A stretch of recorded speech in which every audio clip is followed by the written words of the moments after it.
Integration by parts. In calculus, and more generally in mathematical analysis, integration by parts is a theorem that relates the integral of a product of functions to the integral of their derivative and antiderivative. It is frequently used to transform the antiderivative of a product of functions into an antiderivative for which a solution can be more easily found. The rule can be derived in one line simply by integrating the product rule of differentiation.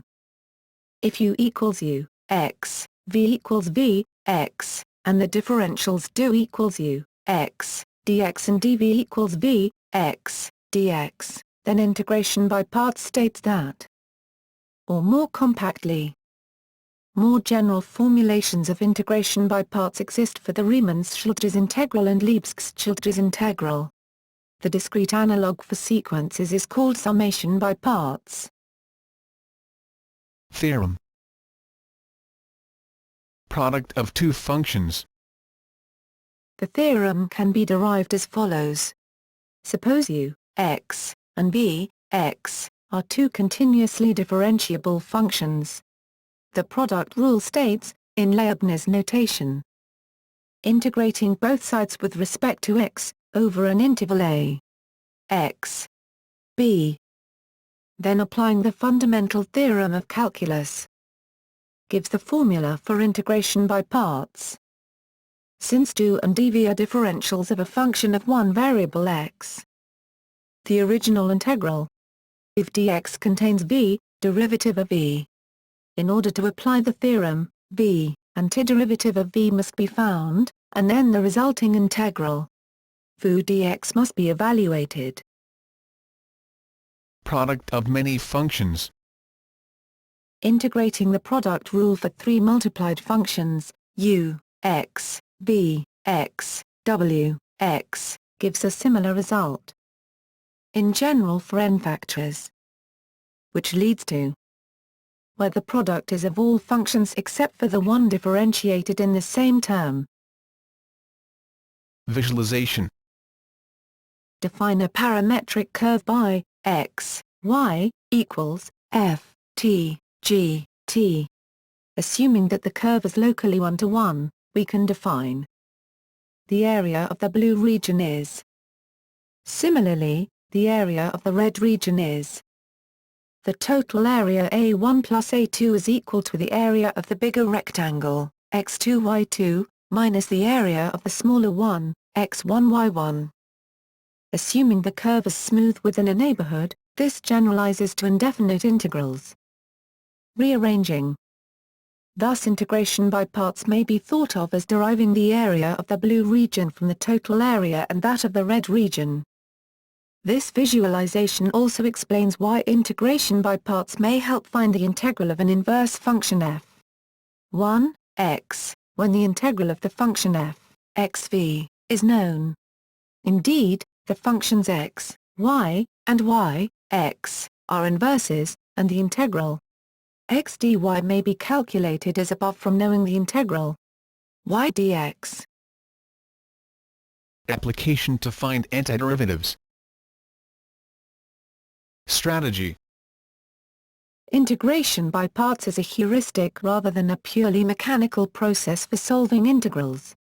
Given a single function to integrate, the typical strategy is to carefully separate it into a product of two functions u, x, v, x, such that the integral produced by the integration by parts formula is easier to evaluate than the original one. The following form is useful in illustrating the best strategy to take. Note that on the right-hand side, u is differentiated and v is integrated. Consequently, it is useful to choose u as a function that simplifies when differentiated, and or to choose v as a function that simplifies when integrated. As a simple example, consider. Since the derivative of ln x is 1/x, we make ln x part of u. Since the antiderivative of 1/x2 is 1/x, we make 1/x2 part of v. The formula now yields the antiderivative of 1/x2 can be found with the power rule and is 1/x. Alternatively, we may choose u and v such that the product u v dx simplifies due to cancellation. For example, suppose we wish to integrate. If we choose u, x, equals ln sin x and b, x, equals sec 2x, then u differentiates to 1/tan x using the chain rule and v integrates to tan x. So the formula gives. The integrand simplifies to 1, so the antiderivative is x. Finding a simplifying combination frequently involves experimentation. In some applications, it may not be necessary to ensure that the integral produced by integration by parts is a simple form. For example, in numerical analysis, it may suffice that it has small magnitude and so contributes only a small error term. Some other special techniques are demonstrated in the examples below. In order to calculate, let then, where c is an arbitrary constant of integration, for higher powers of x in the form. Repeatedly using integration by parts can evaluate integrals such as these. Each application of the theorem lowers the power of x by 1. An example commonly used to examine the workings of integration by parts is. Here, integration by parts is performed twice. First let, then. Now, to evaluate the remaining integral, we use integration by parts again, with then. Putting these together, the same integral shows up on both sides of this equation. The integral can simply be added to both sides to get, which rearranges to, where again c, and c equals c/2, is an arbitrary constant of integration. A similar method is used to find the integral of secant cubed. Two other well-known examples are when integration by parts is applied to a function expressed as a product of 1 and itself. This works if the derivative of the function is known, and the integral of this derivative times x is also known. The first example is ln x dx. We write this as let then, where c is the constant of integration. The second example is the inverse tangent function arctan x.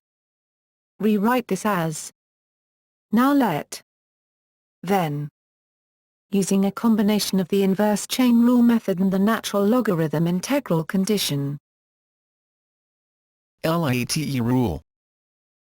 A rule of thumb proposed by Herbert Kasub of Bradley University advises that whichever function comes first in the following list should be u. The function which is to be dv is whichever comes last in the list. Functions lower on the list have easier antiderivatives than the functions above them.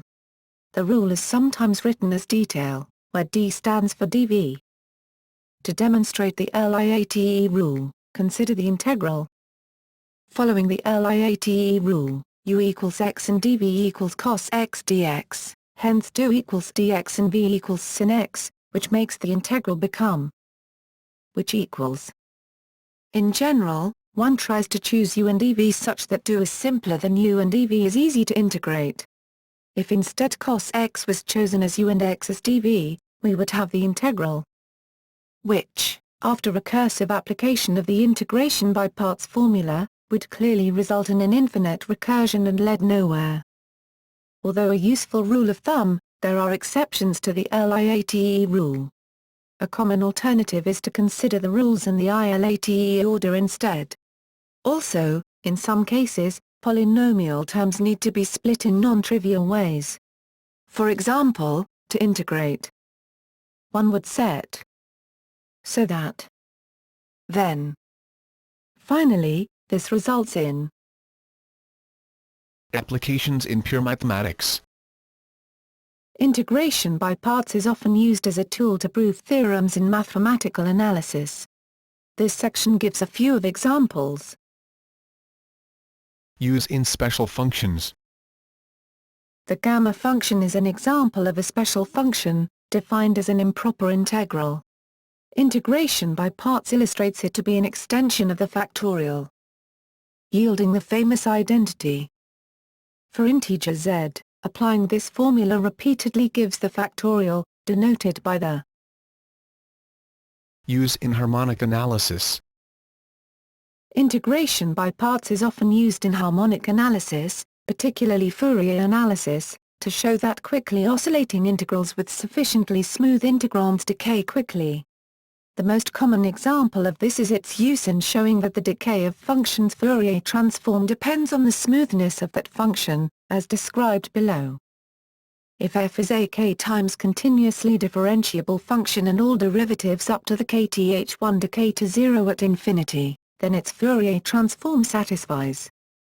Where f, k, is the kth derivative of f. The exact constant on the right depends on the convention of the Fourier transform used. This is proved by noting that. So using integration by parts on the Fourier transform of the derivative we get. Applying this inductively gives the result for general k. A similar method can be used to find the Laplace transform of a derivative of a function.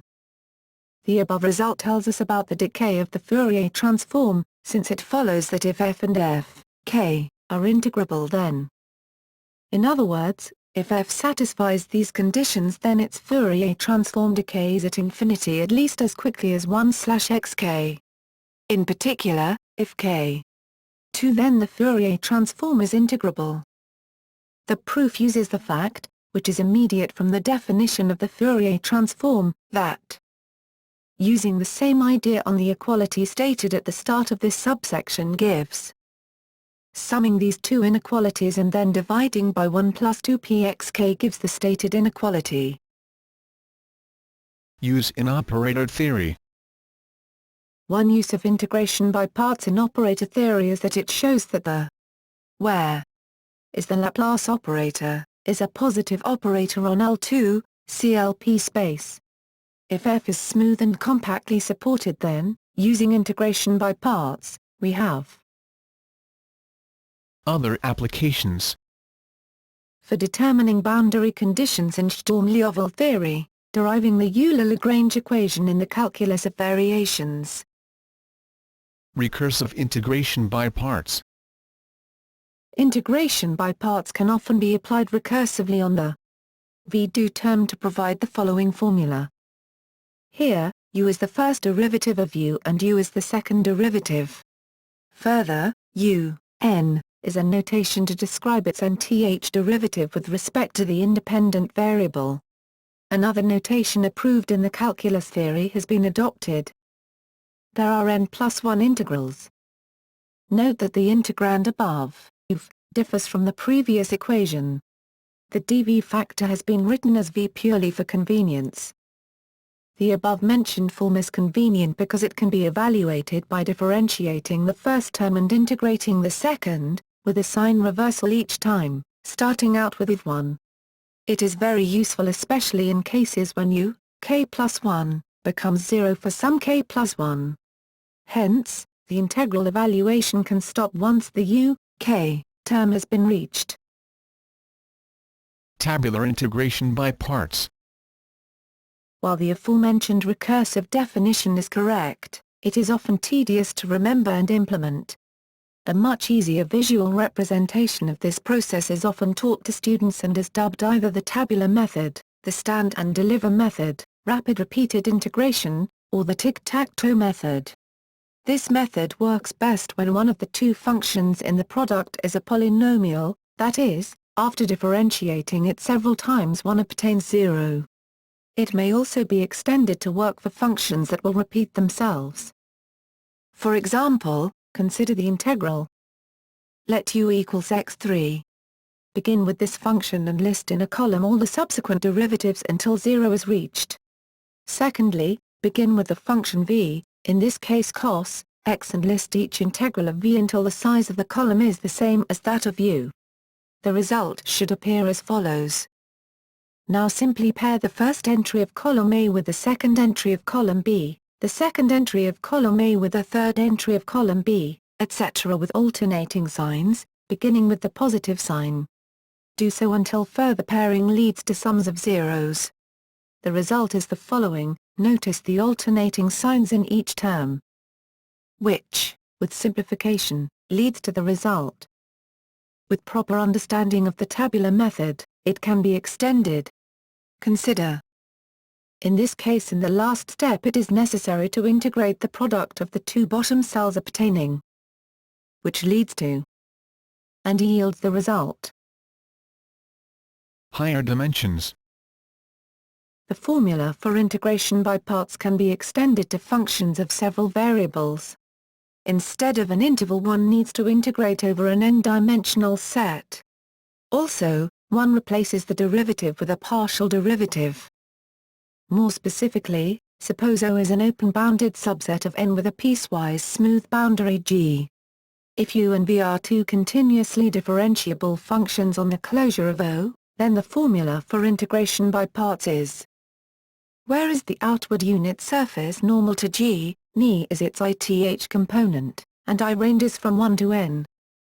By replacing V in the above formula with phi and summing over I gives the vector formula, where V is a vector-valued function with components V1, Vn. Setting U equal to the constant function 1 in the above formula gives the divergence theorem.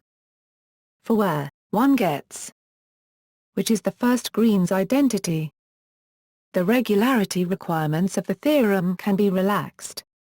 For instance, the boundary G need only be Lipschitz continuous. In the first formula above, only U, V, H1, O, is necessary, where H1 is a Sobolev space. The other formulas have similarly relaxed requirements.